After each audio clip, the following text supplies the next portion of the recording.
ಇವತ್ತಿನ day 8ರ video edit ಮಾಡಿ ಇಟ್ಟಿದ್ದೆ ರಾತ್ರಿ. ಆದ್ರೆ ಆ ಎಡಿಟ್ ಎಲ್ಲ ಹೋಗ್ಬಿಟ್ಟಿತ್ತು, ಫುಲ್ ಪ್ರಾಜೆಕ್ಟ್ ಕ್ಯಾನ್ಸಲ್ ಆಗಿದ್ರಿಂದ ಇವಾಗ ಮತ್ತೆ ಎಡಿಟ್ ಮಾಡಿ ಹಾಕ್ತಿದೀನಿ. ಅದಕ್ಕೆ ಇವತ್ತಿನ ವಿಡಿಯೋ ಲೇಟ್ ಆಗಿ ಬಂದಿದೆ.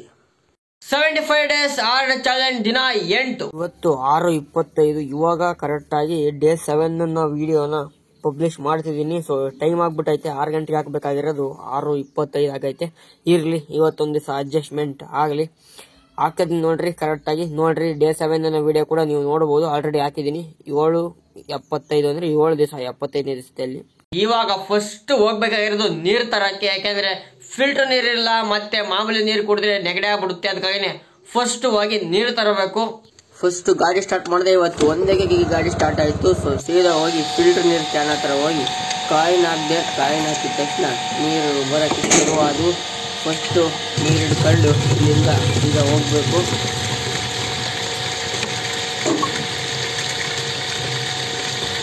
ಇಷ್ಟ ದಿನದಲ್ಲಿ ತುಂಬಾ ಲೇಟ್ ಆಗಿರೋದಾದ್ರೆ ಇವತ್ತೇ 7:30. ಇವಾಗಿನೂ ನೀರು ಕುಡಿತಿದ್ದೀನಿ ನಾನು. ಅರ್ಧ ಲೀಟರ್ ನೀರನ್ನ ಕಾಯಿಸಿಟ್ಟಿದ್ದೀನಿ.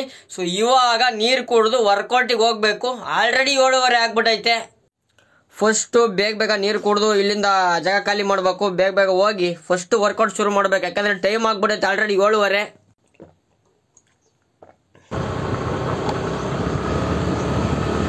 ಈಗ ಸಮಯ 7:35. ಇವತ್ತೇ ತುಂಬಾ ಲೇಟಾಗಿ ವರ್ಕೌಟ್ ಸ್ಟಾರ್ಟ್ ಮಾಡ್ತಿರೋದಂದ್ರೆ ಇವತ್ತೇ. ಯಾಕಂತಂದ್ರೆ 7 ಗಂಟೆಗೆ ಸ್ಟಾರ್ಟ್ ಮಾಡಿರ್ತಿದ್ದೆ. ಎಷ್ಟೇ ಟೈಮ್ ಆಗಲಿ 7 ಗಂಟೆಗೆ ಸ್ಟಾರ್ಟ್ ಮಾಡ್ತಿದ್ದೆ.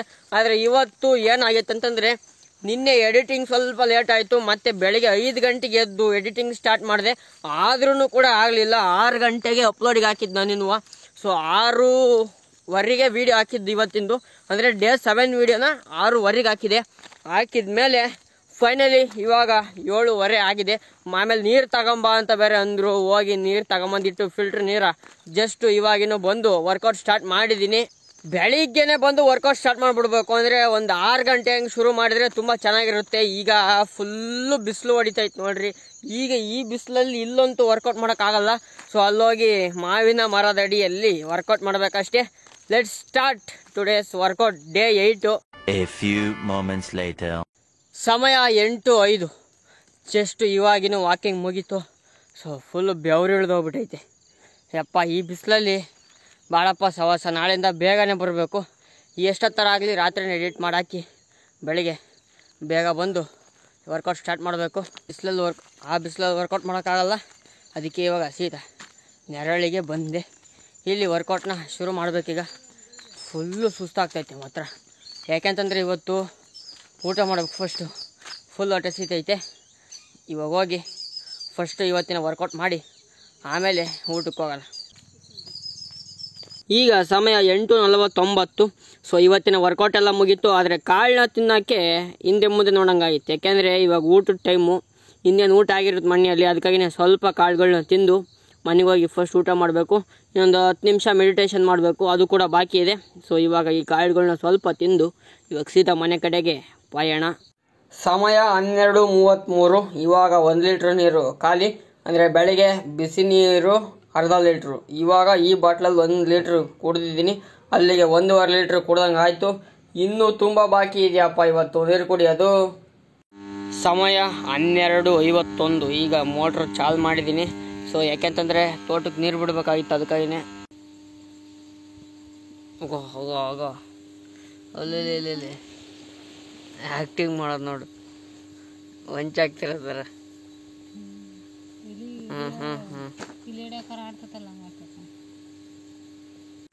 ಸಮಯ 3 ಗಂಟೆ 7 ನಿಮಿಷ. ಇವಾಗಿನೂ ಜಸ್ಟ್ ಒಂದು ರೀಲ್ ಮಾಡ್ತಿದ್ದೆ. ಸೊ ನಿಮಗೆ ಇವತ್ತು ಸಂಜೆ ಬರುತ್ತೆ, ಅಂದರೆ ನೀವು ಆಲ್ರೆಡಿ ನೀವು ನೋಡಿರ್ತೀರ, ನಿನ್ನೆ ಸಂಜೆನೇ ಬಂದಿರುತ್ತೆ ಅಂತ ಅನ್ಕೊಂತೀನಿ. ಸೊ ವಿಡಿಯೋಗೆ ಒಂದು ಲೈಕ್ ಮಾಡಿರಿ, ನಿಮ್ಮ ಅನಿಸಿಕೆಗಳನ್ನ ಕಮೆಂಟ್ ಹಾಕ್ರಿ. ಅವಾಗ ನಮಗೂ ಇನ್ನೂ ಮೋಟಿವೇಶನ್ ಸಿಗುತ್ತೆ, ಇನ್ನೂ ಹೆಚ್ಚು ರೀಲ್ಸು ಶಾರ್ಟ್ಸು ಎಲ್ಲ ಮಾಡೋಕ್ಕೆ. ಸೊ ಈ ವಿಡಿಯೋಗೆ ಫಸ್ಟ್ ಲೈಕ್ ಮಾಡ್ರಪ್ಪ. ಎಷ್ಟು ಜನ ಲೈಕ್ ಮಾಡಿದ್ರ ಅಂತ ಗೊತ್ತಿಲ್ಲ ನನಗೆ. ಬೇಗ ಇನ್ನು ಯಾರ್ಯಾರು ಲೈಕ್ ಮಾಡಿಲ್ಲ ಫಸ್ಟ್ ಲೈಕ್ ಬಟನ್ ಒಂದ್ಸತಿ ಹೊಡೆದಾಕ್ಬಿಡ್ರಿ. 2.5 ಲೀಟ್ರು ನೀರು ಕುಡಿಯೋ ಟಾಸ್ಕು ಕಂಪ್ಲೀಟೆಡ್. 4:15. ಇವಾಗ ಯಾಕೆ ಕಾಳು ತಿಂತಿದ್ಯಪ್ಪ, ಇವಾಗ ಯಾಕೆ ನೆನ್ಸಿಟ್ಟಿರೋ ಕಾಳು ತಿಂತಿದ್ಯಾ ಅಂತೀರಾ? ಬೆಳಗ್ಗೆ ಸ್ವಲ್ಪ ಲೇಟಾಗಿ ಊಟ ಮಾಡಿ ಹೊಟ್ಟೆನೇ ಹಸ್ದಿರಲಿಲ್ಲ. ಸೊ ಇವಾಗ ಸ್ವಲ್ಪ ಹೊಟ್ಟೆ ಹಸ್ದಂಗಾಯಿತು. ಅದಕ್ಕಾಗಿಯೇ ನಮ್ಮ ಮನೆಯಲ್ಲಿ ಹೆಂಗಿದ್ರು ಕಾಳು ಇನ್ನೂ ಇದ್ವು. ಅದಕ್ಕಾಗಿಯೇ ಇವಾಗ ಈ ಕಾಳನ್ನ ತಿಂದು ಒಂದು ರೀಲ್ ಮಾಡಿದ್ದೀನಿ, ಮಸ್ತಾಗಿರೋಂಥ ರೀಲ್ಸು. ಆ ರೀಲ್ಸ್ನ ಇವತ್ತು ಹಾಕ್ತೀನಿ, ನೋಡ್ರಿ, ಎಂಜಾಯ್ ಮಾಡಿರಿ, ಲೈಕ್ ಕೊಡ್ರಿ.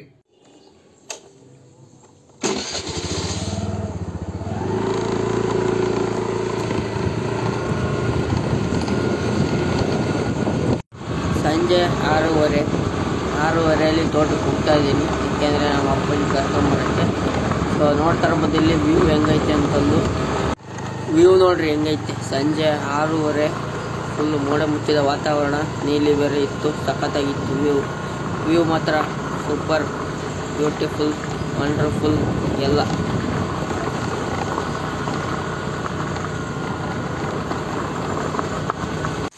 ಸಮಯ ರಾತ್ರಿ 7 ಗಂಟೆ.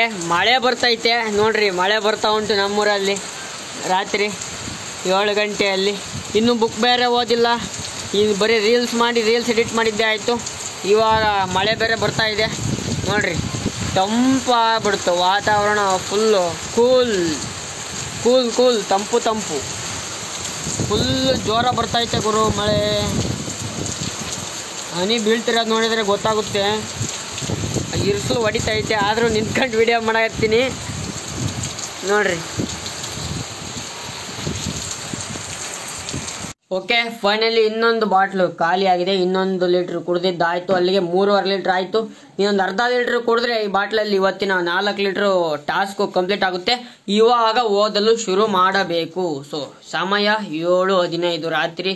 ಸೊ ಡೈಲಿ ಬರೀ ಇಷ್ಟೊತ್ತಿಗೆ ಓದೋದಾಗುತ್ತೆ ಗುರು. ಈ ಬೆಳಗಿಂದ ಎಷ್ಟು ಎಡಿಟ್ ಮಾಡು ಬರೀ ಅದೇ ಆಗ್ಬಿಟ್ಟೈತೆ. ಒಂದು ರೀಲ್ಸು ಎಡಿಟ್ ಮಾಡೋಕ್ಕೆ ಎಷ್ಟು ಟೈಮ್ ತಗೊಂಡಿರ್ಬೋದು ಒಂದು ಅಂದಾಜು? ಸಮಯ ರಾತ್ರಿ 7:15. ಕರೆಂಟು ಬೇರೆ ಇಲ್ಲ, ಕರೆಂಟ್ ಹೋಗ್ಬಿಟ್ಟವೆ. ಮಳೆ ಬಂತಲ್ಲ ಜಸ್ಟು, ಕರೆಂಟ್ ಬೇರೆ ಹೋಗ್ಬಿಟ್ಟವೆ. ಸೊ ಇವತ್ತು ಎಡಿಟ್ ಮಾಡಿ ಸಾಕಾಗೋತು. ಒಂದು ನಿಮಿಷದ ರೀಲ್ನ 3.5 ಗಂಟೆ ಎಡಿಟ್ ಮಾಡಿದ್ದೀನಿ. ಅಷ್ಟು ಈಸಿ ಅಲ್ಲ. ತುಂಬ ಜನ ಹೇಳ್ಬೋದು, ಅದೇನು ಎಡಿಟ್ಟು ಹಂಗೆ ಹಿಂಗೆ ಅಂತ. ಮಾಡಿದವ್ರಿಗೇನೆ ಗೊತ್ತು ಅದು. ಸೊ ಮಧ್ಯಾಹ್ನ 1:30ಗೆ ಹೋಗಿ ತೋಟಕ್ಕೆ 1:30ಇಂದ 3:30ವರೆಗೂ ಸಾಂಗ್ ಹೇಳಿದ್ದೀನಿ. ಅದು 1 ನಿಮಿಷ ರೀಲ್ ಇರ್ಬೋದು, ಬಟ್ ಆ ಸಾಂಗ್ನ ಬರೀ ಪ್ರಾಕ್ಟೀಸ್ ಮಾಡಿ ಅರ್ಧಕ್ಕೆ ಮರ್ತೋಗೋದು. ಅದನ್ನ ಹಂಗೆ ಹಿಂಗೆ ಪ್ರಾಕ್ಟೀಸ್ ಮಾಡಿ ಫೈನಲಿ 3:30ಗೆ ಸಾಂಗ್ ಹೇಳಿ ರೆಕಾರ್ಡ್ ಮಾಡ್ಕೊಂಡ್ ಬಂದೆ. ಅದನ್ನ ಎಡಿಟ್ ಮಾಡೋಷ್ಟೊತ್ತಿಗೆ ರಾತ್ರಿ ಅಂದರೆ ಸಂಜೆ 6:15ವರೆಗೂ ಎಡಿಟ್ ಮಾಡಿದ್ದೀನಿ. ಸೊ 3:30 ಹಿಡಿದು 6:15ವರೆಗೂ ಎಡಿಟ್ ಮಾಡಿ 6:30ಗೆ ರೀಲ್ಸ್ ಹಾಕಿ, ರೀಲ್ಸ್ಗೆ ಮತ್ತೆ ಶಾರ್ಟ್ಸ್ಗೆ ಹಾಕಿ ನಾನು ಮತ್ತೆ ತೋಟಕ್ಕೆ ಹೋಗಿ ನಮ್ಮ ಅಪ್ಪಾಜಿ ಅಮ್ಮನ ಕರ್ಕೊಂಬಂದಿದ್ದು.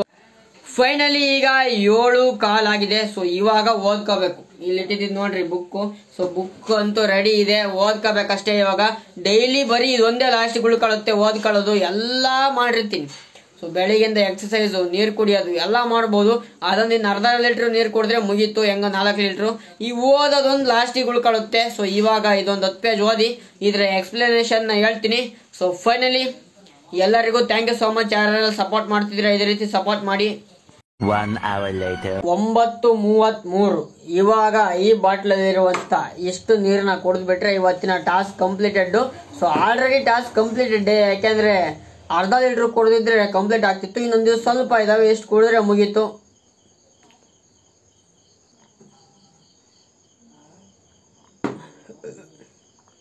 ಓಕೆ, ಫೈನಲಿ ನೀರು ಕುಡಿಯೋ ಟಾಸ್ಕ್ ಕೂಡ ಕಂಪ್ಲೀಟೆಡ್ ಆಗಿದೆ. ಸೊ ಯಾಕೆಂತಂದರೆ 5 ರೂಲ್ಸ್ಗಳಲ್ಲಿ ನೀರು ಕುಡಿಯೋದು ಒಂದು ಇಂಪಾರ್ಟೆಂಟ್, ಅದು ಕೂಡ ಆಯಿತು. ಇನ್ನು ಓದ್ಕೊಂಡಿದ್ದು ಕೂಡ ಆಯಿತು. ಸೊ ಇದರಲ್ಲಿ ಇಂಪಾರ್ಟೆಂಟಾಗಿ ಇವತ್ತು ಓದ್ಕೊಂಡಿದ್ರಲ್ಲಿ ಏನಪ್ಪ ಅಂತಂದರೆ, ನಮ್ಮನ್ನಾವೇ ಆಳಬೇಕೆಂದಾಗ ನಮಗೆ ಸಿಕ್ಕವರು ನಮ್ಮನ್ನು ಆಳುವವರು. ಅದು ನಿನ್ನೆ ಹೇಳಿದ್ದೆ ನಿಮಗೆ. ಇವತ್ತಿಂದು ಒಂದು ಪ್ರಶ್ನೆ ಹಲವು ಉತ್ತರ, ಸತ್ಯ ಎಲ್ಲಿದೆ? ಸೊ ಒಂದು ಪ್ರಶ್ನೆ ಹಲವು ಉತ್ತರ, ಸತ್ಯ ಎಲ್ಲಿದೆ ಅಂತಂದು. ಶತಮಾನಗಳಿಂದ ಭೂಮಿಯ ಮೇಲೆ ಹೆಚ್ಚಾಗಿ ಅದ್ಭುತಗಳು ಮತ್ತು ಅನ್ವೇಷಣೆಗಳು ಸೃಷ್ಟಿಯಾಗುತ್ತಿರುವುದು ಮನುಷ್ಯನ ದೈಹಿಕ ಪ್ರಯತ್ನಗಳಿಂದ ಅಲ್ಲ. ಅವು ಮನುಷ್ಯನ ಮನಸ್ಸು ಮತ್ತು ಜ್ಞಾನದ ಪ್ರತಿಫಲಗಳಾಗಿವೆ. ನಾವೆಲ್ಲರೂ ದೈಹಿಕ ಅವಸರಕ್ಕಿಂತ ಜ್ಞಾನದ ಅವಸರಕ್ಕೆ ಮಹತ್ವ ನೀಡಬೇಕಾಗಿದೆ ಅಂತ ಇಲ್ಲಿ ಒಂದು ಲೈನ್ಸ್ ಚೆನ್ನಾಗಿ ಬರ್ದವ್ರೆ. ಸೊ ಇಲ್ಲಿ ನಾವು ಇಂಪಾರ್ಟೆಂಟಾಗಿ ಗಮನಿಸಬೇಕಾಗಿರೋದೇನಪ್ಪ ಅಂತಂದರೆ, ಮಾನವನ ಒಂದು ತೂಕ ಯಾಕೆ ಹೆಚ್ಚು ಆಗುತ್ತೆ ಅನ್ನೋದಕ್ಕೆ ಅವರು ಫಸ್ಟು ವಿವಿಧ ವರ್ಗಗಳ ಜನರನ್ನು ಕೇಳ್ತಾರೆ, ಆಮೇಲೆ ವಿಜ್ಞಾನಿಗಳನ್ನು ಕೇಳ್ತಾರೆ, ಧರ್ಮದ ಗುರುಗಳನ್ನು ಕೇಳ್ತಾರೆ, ಮಾಟ ಮಂತ್ರ ಮಾಡುವಂಥವ್ರನ್ನು ಕೇಳ್ತಾರೆ, ಆಧ್ಯಾತ್ಮ ಗುರುಗಳನ್ನು ಕೇಳ್ತಾರೆ. ಸೊ ಒಬ್ಬೊಬ್ಬರಿಂದ ಒಂದೊಂಥರ ಡಿಫ್ರೆಂಟ್ ಆಗಿರುವಂಥ ಉತ್ತರ ಬರುತ್ತೆ. ಸೊ ಅದರಲ್ಲಿ ಆಧ್ಯಾತ್ಮದ ಗುರುಗಳು ಹೇಳೋದೇ ಸರಿ ಅಂತ ಅವ್ರಿಗೆ ಅನಿಸುತ್ತೆ.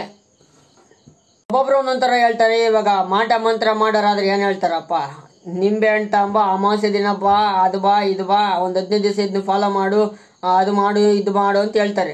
ಇನ್ನು ಡಾಕ್ಟರ್ ಹತ್ರ ಕೇಳಿದ್ರೆ ಯಾಕೆ ದಪ್ಪ ಆಗ್ತೀನಿ, ಯಾಕೆ ತೆಳ್ಳಗಾಗ್ತೀನಿ ಅಂತಂದರೆ ಅದು ಆಹಾರದ ಮೇಲೆ ಡಿಪೆಂಡು, ಇಲ್ಲ ಜೆನೆಟಿಕ್ಸ್ ಮೇಲೆ ಡಿಪೆಂಡು, ಅಪ್ಪ ಅಮ್ಮನ ಮೇಲೆ ಡಿಪೆಂಡು ಅಂತ ಹೇಳ್ತಾರೆ. ಇನ್ನು ಸ್ವಲ್ಪ ಜನ ದೇವರು ನೋಡ್ಕೊಂತಾನೆ ಎಲ್ಲ ದೇವ್ರ ಕೈಗೈತೆ ಅಂತ ಇನ್ನು ಕೆಲವೊಬ್ರು ಹೇಳ್ತಾರೆ. ಸೊ ಇನ್ನು ಆಧ್ಯಾತ್ಮದ ಗುರುಗಳು ಅವರೇ ಒಂಥರ ಹೇಳ್ತಾರೆ. ಹಂಗಾಗಿ ಅವ್ರವ್ರ ವ್ಯೂ ಪಾಯಿಂಟ್ ಅಲ್ಲಿ ಏನೇನು ಅನ್ಸುತ್ತೋ ಅದನ್ನ ಹೇಳ್ತಾರೆ. ಸೊ ನಮಗೆ ಅದು ನಮ್ಮ ಮೇಲೆ ಡಿಪೆಂಡು, ಏನ್ ತಗೋಬೇಕು ಏನ್ ಬಿಡಬೇಕು ಅನ್ನೋದು ನಮ್ಮ ಮೇಲೆ ಡಿಪೆಂಡ್ ಅಂತ ತುಂಬಾ ನೀಟಾಗಿ ಕೊಟ್ಟವ್ರೆ ಇಲ್ಲಿ. ಇನ್ನು ತಲೆನೋವು ಬಂದಿದೆ, ತಲೆನೋವಿಗೆ ನಿವಾರಣೆಯನ್ನ ಏನ್ ಮಾಡ್ಬೇಕು, ತಲೆನೋವು ಹೋಗ್ಬೇಕಂತಂದ್ರೆ ದೇವ ಭಕ್ತರಲ್ಲಿ ಕೇಳ್ತಾರೆ. ಸೊ ಅವರು ಪ್ರತಿ ಮಂಗಳವಾರ ಈ ದೇವ್ರಿಗೆ ಹೋಗು ಪರಿಹಾರ ಸಿಗುತ್ತೆ ಅಂತ ಒಬ್ಬೊಬ್ರು ಒಂಥರ ಹೇಳ್ತಾರೆ. ಇನ್ನು ಡಾಕ್ಟರ್ ಕೇಳಿದ್ರೆ ಊಟ ಕಮ್ಮಿ ಮಾಡು, ಊಟ ಜಾಸ್ತಿ ಮಾಡು, ಊಟದ ವ್ಯತ್ಯಾಸ ಆಗಿರಬಹುದು ಅಂತ ಊಟದ ಬಗ್ಗೆ ಹೇಳ್ತಾರೆ. ಮತ್ತೆ ಸ್ವಲ್ಪ ಎಣ್ಣೆ ಹೊಡಿತಿದ್ರೆ ಸಹರಾಯಿ ಕುಡಿಯೋದು ಕಡಿಮೆ ಮಾಡು, ಆಮೇಲೆ ಸ್ವಲ್ಪ ಹೆಲ್ತ್ ಮೇಲೆ ಕಾನ್ಸಂಟ್ರೇಷನ್ ಮಾಡು, ಸ್ವಲ್ಪ ರೆಸ್ಟ್ ತಗೋ ಅಂತ ಡಾಕ್ಟರ್ ಹೇಳ್ತಾರೆ. ಇನ್ನು ಮಾಟ ಮಂತ್ರ ಮಾಡೋರು ಏನು ಹೇಳ್ತಾರೆ ಅಂತಂದ್ರೆ ನಿಂಬೆ ಹಣ್ಣು ತಗೊಂಡು ಅಮಾವಾಸ್ಯೆ ದಿನ ಬಾ, ಅದನ್ನ ತಗೊಂಡು ಇತ್ಲಾಗ ಹೋಗಿ ಅಂತ ಹೇಳ್ತಾರೆ ಅಂತ ಇಲ್ಲಿ ಕೊಟ್ಟವ್ರೆ ಮಾಟ ಮಂತ್ರದವ್ರು ಏನು ಹೇಳ್ಬೋದು ಅಂತ. ಇನ್ನು ಆಧ್ಯಾತ್ಮ ಗುರುಗಳ ಹತ್ರ ಕೇಳಿದ್ರೆ ನೋಡಪ್ಪ, ಇರುವ ಜೀವನವನ್ನು ಆನಂದದಿಂದ ಕಳೆಯಬೇಕು. ಜೀವನಕ್ಕೆ ಅಗತ್ಯವಾಗಿ ಬೇಕಾಗಿರೋದು ಊಟ ಮತ್ತು ನಿದ್ರೆ. ಹಸಿವು ಆದಾಗ ಊಟ ಮಾಡಬೇಕು, ನಿದ್ರೆ ಬಂದಾಗ ನಿದ್ರೆ ಮಾಡಬೇಕು, ನಿದ್ರೆಯಿಂದ ಎದ್ದ ತಕ್ಷಣ ಧ್ಯಾನ ಮತ್ತು ಯೋಗ ಮಾಡಬೇಕು, ಜೊತೆಗೆ ಪ್ರಾಣಾಯಾಮ ಮಾಡಬೇಕು, ಎಲ್ಲವೂ ವಾಸಿಯಾಗುತ್ತೆ ಅಂತ ಹೇಳ್ತಾರೆ. ಸೊ ಇದರಲ್ಲಿ ನಿಮಗೆ ಯಾವುದು ಸರಿ ಅನಿಸುತ್ತೆ ಅಂತಂದು ಅವರು ಇಲ್ಲಿ ಕೆಳಗೆ ಕೊಟ್ಟವ್ರೆ. ಇನ್ನು ಅದಾದ್ಮೇಲೆ ಮತ್ತೆ ಶಾಲೆಗಳ ವಿಚಾರಕ್ಕೇನೆ ಬರ್ತಾರೆ ಇವರು. ಉಳ್ಳವರ ಮಕ್ಕಳು ಇಂಗ್ಲಿಷ್ ಮಾಧ್ಯಮ, ಉಳಿದವರ ಮಕ್ಕಳು ಇಂಗ್ಲಿಷ್ ಮಾಧ್ಯಮ, ಉಳಿದವರ ಮಕ್ಕಳು ಮತ್ತೆ ಕ್ವಶನ್ ಮಾರ್ಕು. ಸೊ ಇದೊಂದು ಫೋಟೋ ಹಾಕಿದ್ದಾರೆ, ಆ ಫೋಟೋ ನೋಡಿದ್ರೆ ಗೊತ್ತಾಗ್ಬಿಡುತ್ತೆ. ಸೊ ಈ ಸರ್ಕಾರಿ ಶಾಲಾ ಮಕ್ಕಳು ಯಾವ ಥರ ಇದ್ದಾರೆ, ಇನ್ನು ಪ್ರೈವೇಟ್ ಸ್ಕೂಲ್ನ ಮಕ್ಕಳು ಯಾವ ಥರ ಇದ್ದಾರೆ ಅಂತಂದು. ಸೊ ತುಂಬ ಡಿಫ್ರೆನ್ಸ್ ಇದೆ. ಸೊ ಇದರಲ್ಲಿ ಆ ಫೋಟೋ ನೋಡಿದ್ರೆ ಗೊತ್ತಾಗ್ಬಿಡುತ್ತೆ. ಆ ಎನ್ವಿರಾನ್ಮೆಂಟು, ಆಮೇಲೆ ಆ ಯೂನಿಫಾರ್ಮು, ಆಮೇಲೆ ಅಲ್ಲಿ ನಿಂತಿರೋ ಸ್ಟೈಲು, ಸೊ ಇದರಲ್ಲೇ ನಿಮಗೆ ಅನಿಸ್ಬಿಡುತ್ತೆ ಇದು ಎಷ್ಟು ಡಿಫ್ರೆನ್ಸ್ ಇದೆ ಅಂತಂದು. ಅದಾದಮೇಲೆ ಫ್ರೀ ಅಕ್ಕಿಗೋಸ್ಕರ, ಫ್ರೀ ಸೈಕಲ್ಗೋಸ್ಕರ ಜನ ಕಚ್ಚಾಡುತ್ತಿದ್ದಾರೆ. ಜನ ಕಚ್ಚಾಡಬಾರದೆಂದರೆ ಬಡವ, ರೈತ, ದಲಿತ ಮತ್ತು ಅಲ್ಪಸಂಖ್ಯಾತ ಇವರ ಮಕ್ಕಳು ಕನ್ನಡ ಭಾಷೆಯೊಂದಿಗೆ ಇಂಗ್ಲಿಷ್ ಭಾಷೆಯನ್ನು LKGಯಿಂದಲೇ ಕಲಿಯಬೇಕು. ನೆಲದ ಪ್ರೀತಿ, ಸಂಸ್ಕೃತಿ ಉಳಿಸಲು ಕನ್ನಡ ಕಲಿಯಬೇಕಾದ ಅನಿವಾರ್ಯತೆ ಎಷ್ಟಿದೆಯೋ ಬದುಕು ರೂಪಿಸಿಕೊಳ್ಳಲು ಇಂಗ್ಲಿಷ್ ಕಲಿಕೆಯೂ ಅಷ್ಟೇ ಮುಖ್ಯ. ಸೊ ಇವ್ರು ಹೇಳ್ತಿರೋ ಪ್ರಕಾರ ಕನ್ನಡದ ಜೊತೆಗೆ ಇಂಗ್ಲೀಷನ್ನು ಕೂಡ ಕಲಿಬೇಕು. ಇಂಗ್ಲೀಷು ಕಲಿಬೇಕಂತಂದರೆ ಕನ್ನಡ ಶಾಲೆಗಳಲ್ಲಿ ಇಂಗ್ಲೀಷ್ ಕಲಿಸ್ಬೇಕು. ಸೊ ಇವ್ರು ಹೇಳ್ತಿರೋ ಪ್ರಕಾರ ಈ ಒಂದು ಸರ್ಕಾರಿ ಶಾಲೆಗಳಲ್ಲಿ ಯಾಕೆ ಇಂಗ್ಲೀಷ್ ಕಲಿಸಲ್ಲ, ಯಾಕೆಂದರೆ ಅವರು ಹೇಳ್ಬೇಕಂದ್ರೆ ಸರ್ಕಾರಿ ಶಾಲೆಗಳಲ್ಲಿರುವಂಥ ಶಿಕ್ಷಕರಿಗೆ ಎಷ್ಟೋ ಜನಕ್ಕೆ ಬರ್ತಿರಂಗಿಲ್ಲ. ಅದಕ್ಕಾಗಿನೇ ಸ್ವಲ್ಪ ಜನ ಇಂಗ್ಲೀಷು ಸರ್ಕಾರಿ ಶಾಲೆಗಳಲ್ಲಿ ಕಲಿಸಲ್ಲ. ಇನ್ನು ಉಳ್ಳವರ ಮಕ್ಕಳು ಅಂದರೆ ದುಡ್ಡಿದ್ದವರಂಥ ಮಕ್ಕಳು ಅವರು ಸರ್ಕಾರಿ ಶಾಲೆಗಳನ್ನ ಬಿಟ್ಟು ಒಳ್ಳೊಳ್ಳೆ ಪ್ರೈವೇಟ್ ಸ್ಕೂಲಿಗೆ ಹೋಗಿ ಆರಾಮಾಗಿ ಇಂಗ್ಲೀಷ್ ಕಲಿತಾರೆ, ಇಂಗ್ಲೀಷ್ ಮಾತಾಡ್ತಾರೆ. ಅದೇ ಈಗ ರೈತರ ಮಕ್ಕಳು ಮತ್ತು ಇಲ್ಲಿ ಕೊಟ್ಟವ್ರೆ ಯಾರ್ಯಾರ ಮಕ್ಕಳು ಎಲ್ಲೆಲ್ಲಿ ಬಡವರ ಮಕ್ಕಳು, ರೈತರ ಮಕ್ಕಳು, ದಲಿತರ ಮಕ್ಕಳು, ಅಲ್ಪಸಂಖ್ಯಾತರ ಮಕ್ಕಳು ಇಂಗ್ಲೀಷ್ನಲ್ಲಿ ಕಲಿಯುವಂತಾಗಬೇಕು. ಸೊ ಅವರು ಸರ್ಕಾರಿ ಶಾಲೆಗೆ ಹೋಗ್ತಾರೆ, ಸರ್ಕಾರಿ ಶಾಲೆಯಲ್ಲಿ ಇಂಗ್ಲೀಷ್ ಕ್ಯಾಬಿನಹಿ. ಹಂಗಾಗಿ ಇವ್ರು ಹೇಳ್ತಿರೋ ಪ್ರಕಾರ ಸರ್ಕಾರಿ ಶಾಲೆಗಳಲ್ಲೂ ಕೂಡ ಉನ್ನತ ಮಟ್ಟದ ಶಿಕ್ಷಣ ಸಿಗಬೇಕು, ಒಳ್ಳೆ ನೀಟಾಗಿ ಕಲಿಸ್ಬೇಕು ಅಂತ ಹೇಳ್ತಾರೆ. ಆದರೆ ಹೇಳ್ಬೇಕಂತಂದರೆ ಸರ್ಕಾರಿ ಶಾಲೆಗಳಲ್ಲಿ ಕಟ್ಟಡಗಳೇ ಸರಿ ಇರೋಂಗಿಲ್ಲ. ಸೊ ಬಿದ್ದೋಗೋ ಥರ ಇರುವಂಥ ಸ್ಕೂಲ್ಗಳು, ಆಮೇಲೆ ಮೇಸ್ಟ್ರುಗಳು ಅಷ್ಟಕ್ಕಷ್ಟೇ ಅರ್ಧಂಬರ್ಧ ಓದ್ಕೊಂಬಂದಿರೋವಂಥವ್ರು ಸ್ವಲ್ಪ ಜನ, ಮತ್ತು ಇಂಗ್ಲೀಷ್ ಮೀಡಿಯಮ್ಮಲ್ಲಿ ಪಾಠ ಮಾಡೋಕ್ಕೆ ಬರಲಿಲ್ಲದಂಥವ್ರು ಸ್ವಲ್ಪ ಜನ. ಸೊ ಹಂಗಾಗಿ ಸರ್ಕಾರಿ ಶಾಲೆಗಳನ್ನ ಬಿಟ್ಟು ಉಳ್ಳಂಥವರು ಪ್ರೈವೇಟ್ ಸ್ಕೂಲ್ಗಳಿಗೆ, ಉಳ್ಳದವರು ಅಂದರೆ ಬಡವರು, ರೈತರು, ಆಮೇಲೆ ಅಲ್ಪಸಂಖ್ಯಾತರು, ದಲಿತರು ಇಂಥವ್ರು ಮಾತ್ರ ಈ ಒಂದು ಸರ್ಕಾರಿ ಶಾಲೆಗೆ ಕಳಿಸುವಂಥ ಒಂದು ಪರಿಸ್ಥಿತಿ ಬಂದೈತಂತ ತುಂಬ ನೀಟಾಗಿ ಕೊಟ್ಟವ್ರು ಇಲ್ಲಿ. ಇವತ್ತು ನಾನು ಇಷ್ಟು ಓದಿದ್ದು. ಸೊ ಈ ಒಂದು ವಿಡಿಯೋ ನಿಮ್ಗೆಲ್ಲರಿಗೂ ಇಷ್ಟ ಆಗಿದೆ ಅಂತ ಅನ್ಕೊಂತೀನಿ. ಇವಾಗ ಆಲ್ರೆಡಿ 9:30 ಆಗಿದೆ. ಸೊ ಟೈಮು ಇವಾಗ ಎಷ್ಟಪ್ಪ ಅಂತಂದರೆ ಕರೆಕ್ಟಾಗಿ ನಿಖರವಾದ ಟೈಮು 9:41. ಸೊ 9:41ರಲ್ಲಿ ಇವಾಗ ನಾನಿನ್ನು ಎಡಿಟ್ ಮಾಡೋದೈತೆ. ವಿಡಿಯೋ ಎಡಿಟ್ ಮಾಡಿ ಆಮೇಲೆ ಮಲಗಬೇಕು. ಸೊ ಬೆಳಿಗ್ಗೆ ಎದ್ದು 5 ಗಂಟೆಗೆ ಅಪ್ಲೋಡ್ ಮಾಡಬೇಕು. ಸೊ ತುಂಬ ಕಷ್ಟ ಗುರು, ಹೇಳ್ದಷ್ಟು ಈಸಿ ಅಲ್ಲ. 75 ಡೇಸ್ ಆಡ್ ಚಾಲೆಂಜು. ಸೊ ಈ ವ್ಯಾಯಾಮ ಮಾಡಿಬಿಟ್ರೆ ಮಾತ್ರ ಕೈ ಕಾಲೆಲ್ಲ ನೋವು ಬಂದ್ಬಿಡ್ತವೆ. ಇನ್ನು ಇವಾಗ ಫುಲ್ಲು ನಿದ್ದೆ ಬರ್ತೈತೆ ಅಂದರೂ ಏನೂ ಮಾಡೋಂಗಿಲ್ಲ. ಓದ್ಕೊಂಡಿದ್ದಾಯ್ತು. ಇವಾಗ ಇನ್ನು ಬೆಳಿಗ್ಗೆ ಎದ್ದು ಎಡಿಟ್ ಮಾಡಬೇಕು. ಎಲ್ಲರೂ ಬೆಳಿಗ್ಗೆ ಎದ್ದ ತಕ್ಷಣ ವ್ಯಾಯಾಮ ಮಾಡೋದು ಓದ್ಕಂದ್ರೆ ನಾನು ಎಡಿಟ್ ಮಾಡೋಕ್ಕೆ ಅಂತ ಫೋನ್ ಹಿಡ್ಕೊಂಡು ನಿಂತಿರ್ತೀನಿ. ಸೊ ಇದನ್ನ ನೋಡಿ ಇವನು ಏನಪ್ಪ ಇವನು ಬೆಳಿಗ್ಗೆನೆ ಫೋನ್ ಹಿಡ್ಕೊಂಡು ಕುತ್ಕೊಂಡ್ಬಿಟ್ಟವನೇ ಅಂತ ಅನ್ಕೊಂತಾರೆ ಜನಗಳು. ಅನ್ಕೊಳ್ಳಿ, ಏನೂ ಮಾಡೋಕ್ಕಾಗಲ್ಲ, ಮಾಡಲೇಬೇಕಲ್ಲ. ಎಡಿಟಿಂಗು ಕುತ್ಕೊಂಡ ಮೇಲೆ ಬಿಡೋಂಗಿಲ್ಲ. ಸೊ 5 ಗಂಟೆಗೆ ಎದ್ದು ಎಡಿಟ್ ಮಾಡಿ, ಇನ್ನೊಂದು ಸ್ವಲ್ಪ ಉಳಿದ್ರೆ ಎಡಿಟಿಂಗ್ ಎಲ್ಲ ಮಾಡಿ, ಇನ್ನು ಅಪ್ಲೋಡಿಂಗಿಗೆ ಹಾಕಿ ಮೇಲೆ ಹಿಂಗೆ ಹಿಡ್ಕೊಂಡು ನಿಂತ್ಕೋಬೇಕು ಗುರು. ಹಿಂಗೆ ಹಿಡ್ಕೊಂಡು ನಿಂತ್ಕೊಂಡಾಗಲೇ ನಮ್ಮ ಮನೆ ಹತ್ರ ಟವರ್ ಸಿಗೋದು ಅದನ್ನ ಅಪ್ಲೋಡ್ ಮಾಡೋಕ್ಕೆ. ಇರಲಿ, ಏನಾರ ಇರಲಿ, ಸಬ್ಸ್ಕ್ರೈಬ್ ಮಾಡ್ಕೊಳ್ರಿ. ಹೊಸ್ದಾಗಿ ನೋಡ್ತಿರೋರು ಇದ್ರೆ ಸಬ್ಸ್ಕ್ರೈಬ್ ಮಾಡಿ, ಪಕ್ಕದಲ್ಲಿ ಬರೋ ಗಂಟೆ ಬಟನ್ ಆನ್ ಮಾಡ್ಕೊಳ್ರಿ. ನೆಕ್ಸ್ಟ್ ಹಾಕುವಂಥ ವೀಡಿಯೋಸ್ತು ನೋಟಿಫಿಕೇಶನ್ಸ್ ಬರುತ್ತೆ. ಇದಾಗಿತ್ತು 75 ಡೇಸ್ ಆರ್ಡರ್ ಚಾಲೆಂಜಿನ ದಿನ 8. ಫೈನಲಿ 8ನೇ ದಿನವನ್ನು ಸಕ್ಸಸ್ಫುಲ್ ಆಗಿ ಕಂಪ್ಲೀಟ್ ಮಾಡಿದ್ದೀನಿ. Thank you so much. ಯಾರೆಲ್ಲ ಸಪೋರ್ಟ್ ಮಾಡ್ತಿದ್ದೀರಾ, ಥ್ಯಾಂಕ್ ಯು ಸೋ ಮಚ್. ಇದೇ ರೀತಿ ಸಪೋರ್ಟ್ ಮಾಡ್ತಾ ಇರ್ರಿ.